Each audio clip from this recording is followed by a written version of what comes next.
जय जय श्री राधे, जय जय श्री राधे। भक्ति भक्ति भगवंतु गुरु चतुर्नाम वपुए, इनके पदबंधन किए नाशे विघ्न। जय जय श्यामा जय जय श्याम, जय जय श्री वृंदावनी धाम। जय जय श्यामा जय जय श्याम, जय जय श्री वृंदावनी धाम। जय जय श्यामा जय जय श्याम, जय जय श्री वृंदावनी धाम। आज की कथा में श्रीमद् भागवत के एकादश स्कंद के 23वें अध्याय में वर्णित तितिक्षु ब्राह्मण के इतिहास की कथा बता रहे हैं। सुखदेव जी कहते हैं, परीक्षित, वास्तव में भगवान की लीला कथा ही श्रवण करने योग्य है। जब परम प्रेमी भक्त उद्धव जी ने भगवान श्री कृष्ण से प्रश्न किया तो उन्होंने इस प्रकार कहा। भगवान श्री कृष्ण बोले, उद्धव जी, इस संसार में प्रायः ऐसे संत पुरुष नहीं मिलते जो दुर्वचनों की कटुवाणी से विदे हुए अपने हृदय को संभाल सकें। उद्धव जी, मनुष्य का हृदय मर्मभेदी बाणों से विधने पर भी उतना पीड़ा का अनुभव नहीं करता जितनी पीड़ा उसे दुष्ट जनों के मर्मांतक एवं कठोर बाग बाण पहुँचाते हैं। उद्धव जी, इस विषय में महात्मा लोग एक पवित्र इतिहास कहा करते हैं। मैं वही तुम्हें सुनाऊंगा, तुम मन लगा कर सुनो। प्राचीन समय की बात है। उज्जैन में एक ब्राह्मण रहता था। उसने खेती व्यापार आदि करके बहुत सी धन संपत्ति इकट्ठी कर ली थी। वह बहुत ही कृपण और कामी और लोभी था। उसने अपने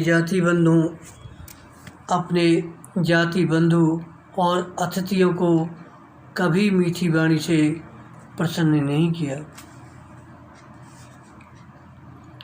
खाने खिलाने पिलाने की तो बात ही क्या, वह धर्म कर्म से रीते घर में रहता था। स्वयं भी अपनी धन संपत्ति के द्वारा समय पर अपने शरीर को भी सुखी नहीं करता था। वह बस लोक परलोक से गिर गया था। बस यक्षों के समान धन की रखवाली करता। उस धन से वह न तो धर्म कमाता और न भोगी भोगता। बहुत दिनों तक इस प्रकार जीवन बिताने से उस पर पंच महायज्ञ के भागी देवता बिगड़ गए। उद्धव जी, उसके पूर्व पुण्यों का सहारा, जिसके बल से अब तक धन टिका हुआ था, जाता रहा। जिसे उसने बड़े उद्योग और परिश्रम से इकट्ठा किया था, वह धन उसकी आँखों के सामने ही नष्ट भ्रष्ट हो गया। उस नीच ब्राह्मण का कुछ धन तो उसके कुटुंबियों ने ही छीन लिया। कुछ चोर चुरा ले गए, कुछ आग लग जाने आदि से नष्ट हो गया, कुछ समय के फेर से मारा गया, कुछ साधारण मनुष्यों ने ले लिया और बचा कुचा कर और दंड के रूप में शासकों ने हड़प लिया। इस प्रकार उसकी सारी संपत्ति जाती रही। न तो उसने धर्मी कमाया, न भोगी भोगे। इधर उसके सगे संबंधियों ने भी उसकी ओर से मुंह मोड़ लिया। अब उसे बड़ी भयानक चिंता ने घेर लिया।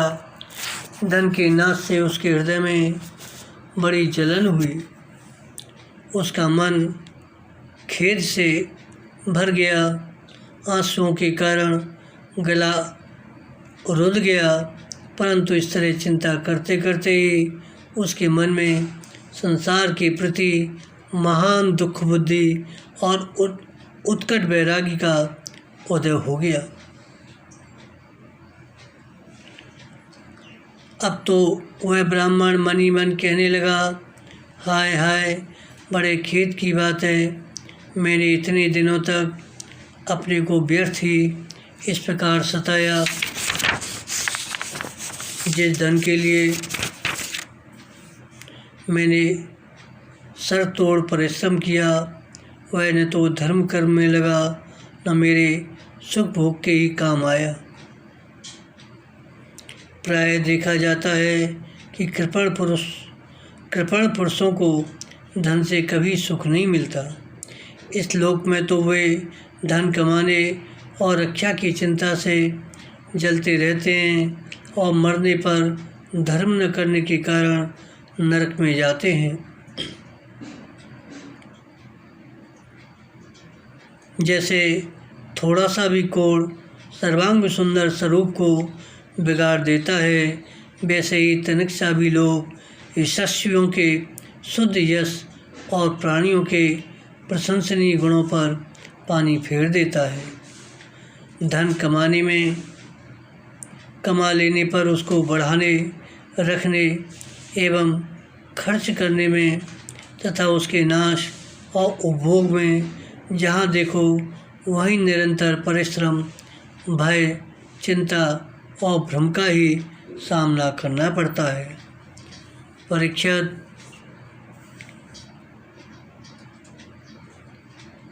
धन में 15 दोष माने गए हैं: चोरी, हिंसा, झूठ,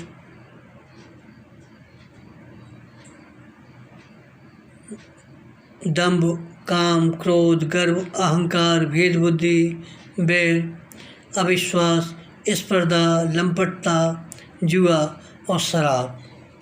ये 15 अनर्थ मनुष्यों में धन के कारण ही माने गए हैं।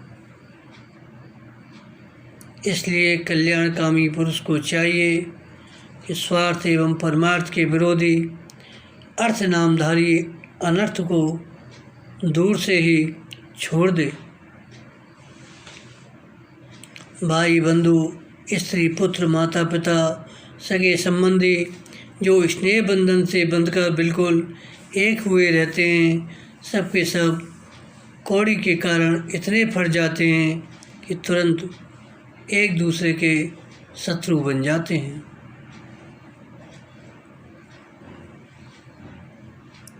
वो ब्राह्मण कहने लगा, मैं अपने कर्तव्य से गिर गया।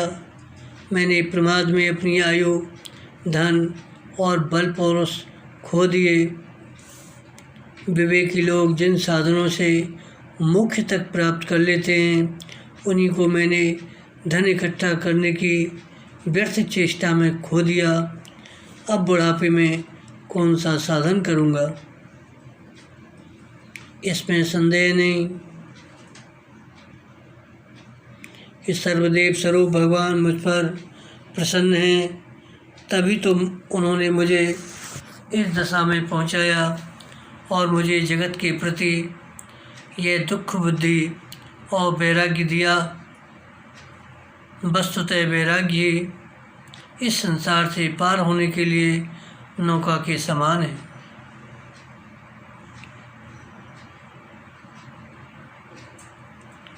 मैं अब ऐसी अवस्था में पहुंच गया हूँ, यदि मेरी आयु शेष हो तो मैं आत्मलाभ में ही संतुष्ट रहकर अपने परमार्थ के संबंध में सावधान हो जाऊंगा और अब जो समय बच रहा है उसमें अपने शरीर को तपस्या के द्वारा सुखा डालूंगा।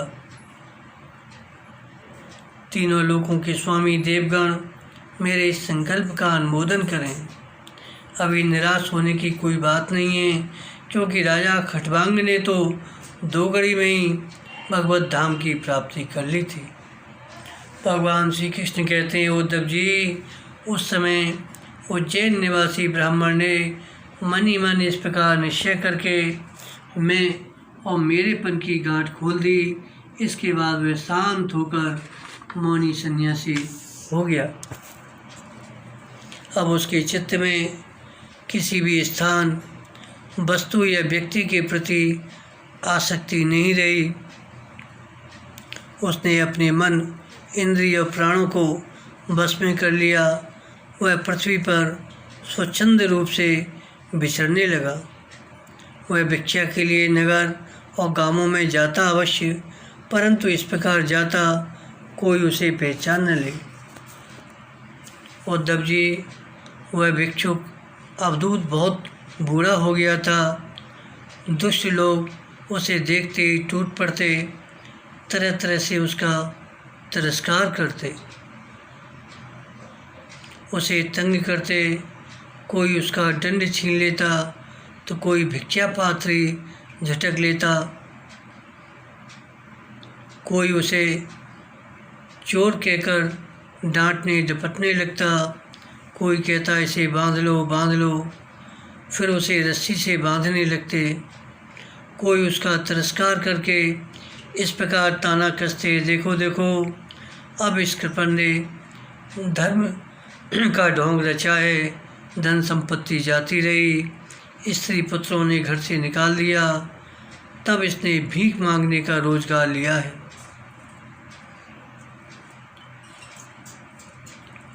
कोई उस अवधूत की हंसी उड़ाता, कोई उस पर अधोवायु छोड़ता, कोई उसे बांध देते, घरों में बंद कर देते, किंतु वह सब कुछ चुपचाप सह लेता। उसे कभी ज्वर आदि के कारण दैहिक पीड़ा सहनी पड़ती, कभी गर्मी सर्दी आदि से कष्ट उठाने पड़ते, कभी दुर्जन लोग अपमान आदि के द्वारा उसे भौतिक पीड़ा पहुंचाते, परंतु उस ब्राह्मण के मन में इससे कोई विकार नहीं होता। वह समझता यह सब मेरे पूर्व जन्मों के कर्मों का फल है, मुझे इसे अवश्य भोगना पड़ेगा। यद्यपि नीच मनुष्य तरह तरह के तिरस्कार करके उसे उसके धर्म से गिराने की चेष्टा करते, फिर भी वह बड़ी दृढ़ता से अपने धर्म में स्थिर रहता और सात्विक धैर्य का आश्रय लेकर कभी कभी ऐसे उद्गार प्रकट किया करता। वो ब्राह्मण मन ही मन कहता, कभी कभी मेरे सुख अथवा दुख का कारण न ये मनुष्य हैं, न देवता हैं, न शरीर हैं, न ये ग्रह कर्म हैं, न काल आदि हैं। श्रुतियाँ और महात्मा जन मन को ही इसका परम कारण बताते हैं। मन ही इस सारे संसार चक्र को चला रहा है। सचमुच ये मन बहुत बलवान है। इसी ने विषयों, उनके कारण, गुणों, उनसे संबंध रखने वाली वृत्तियों की सृष्टि की है। जिसका मन शांत और समाहित है, उसे दान आदि समस्त सत्कर्मों का फल प्राप्त हो चुका, अब उनसे कुछ लेना बाकी नहीं है। और जिसका मन चंचल है अथवा आलस्य से वशीभूत हो रहा है, उसको इन दान आदि शुभ कर्मों से अब तक कोई लाभ नहीं हुआ। सभी इंद्रियां मन के वश में हैं, मन किसी भी इंद्रिय के वश में नहीं है। यह मन बलवान से भी बलवान भयंकर देव है, जो इसको अपने वश में कर लेता है, वही देव इंद्रियों का विजेता है। सचमुच मन बहुत बड़ा शत्रु है। इसका आक्रमण असह्य है। यह बाहरी शरीर को ही नहीं, हृदय आदि मर्म स्थानों को भी भेदता रहता है। इसे जीतना बहुत कठिन है। मनुष्यों को चाहिए सबसे पहले इसी शत्रु पर विजय प्राप्त करे।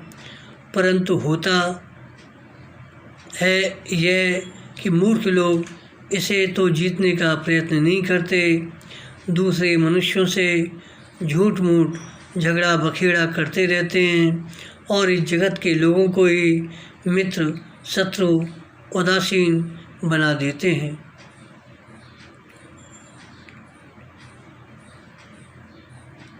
बड़े बड़े प्राचीन ऋषि मुनियों ने इस परमात्म निष्ठा का आश्रय ग्रहण किया है। मैं भी इसी का आश्रय ग्रहण करूँगा।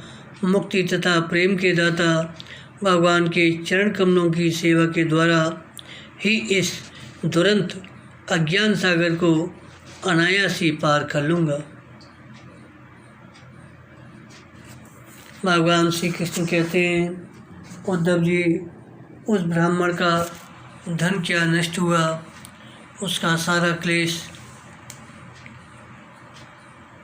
दूर हो गया, अब वह संसार से विरक्त हो गया, संन्यास लेकर पृथ्वी में स्वच्छंद विचरण करने लगा। यद्यपि दुष्टों ने उसे बहुत सताया, फिर भी वह अपने धर्म में अटल रहा, तनिक भी विचलित नहीं हुआ। उस समय वह मौनी अवधूत मनी मन इस प्रकार का गीत गाया करता था। उद्धव जी, इस संसार में मनुष्य को कोई दूसरा सुख या दुख नहीं देता, वह तो उसके चित्त का भ्रम मात्र है। यह सारा संसार और इसके भीतर मित्र उदासीन और शत्रु के भेद अज्ञान कल्पित है। भगवान श्री कृष्ण कहते हैं, इसलिए प्यारे उद्धव, अपनी वृत्तियों को मुझ में तन्मय कर दो और इस प्रकार अपनी सारी शक्ति लगाकर मन को बस में कर लो। फिर मुझ में ही नित्य युक्त होकर स्थित हो जाओ। बस सारे योग साधन का इतना ही सार संग्रह है। ये उस ब्राह्मण भिक्षुक का गीत क्या है? मूर्तमान ब्रह्मनिष्ठा ही है। जो पुरुष एकाग्र चित्त से इसे सुनता है, सुनाता है और धारण करता है, वह कभी सुख दुख द्वंद्वों के बस में नहीं होता। उनके बीच में भी वह सिंह के समान दहाड़ता है। जय जय श्री राधे, जय जय श्री राधे, जय जय श्री राधे।